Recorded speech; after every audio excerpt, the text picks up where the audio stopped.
স্থায়ী কমিটির ক্ষুদ্র ঋণ বিষয়ক সম্পাদক, ঢাকা মহানগর উত্তর বিএনপির প্রতিষ্ঠাতা সভাপতি, এই এলাকা ভাটা ভাটারা রামপুর হাতিঝিলের মহামাটির মানুষের নেতা ডক্টর এম এ কায়ুম এই পর্যায়ে বক্তব্য রাখবেন। বিসমিল্লাহির রহমানির রহিম। সম্মানিত নেতৃবৃন্দ,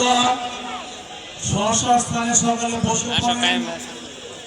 আজকে ঢাকা 11 আসনের ইফতার মাহফিলের ইতিমধ্যে আমাদের মাঝে এসে উপস্থিত হয়েছেন আমাদের অত্যন্ত জনপ্রিয় প্রাণপ্রিয় নেতা, ঢাকা উত্তরের সিটি কর্পোরেশনের প্রশাসক সাহেব যারা মিল্টন ভাই। উপস্থিত আছেন আমাদের ঢাকা মহানগরের নেতৃবৃন্দ, ঢাকা 11 আসনের বিএনপি অঙ্গ সংগঠনের নেতৃবৃন্দ, সংগ্রামী সাথী ভাই ও বোনেরা, আসসালামু আলাইকুম। যে যেখানে জায়গা পান সেখানে বসে পড়েন, কারণ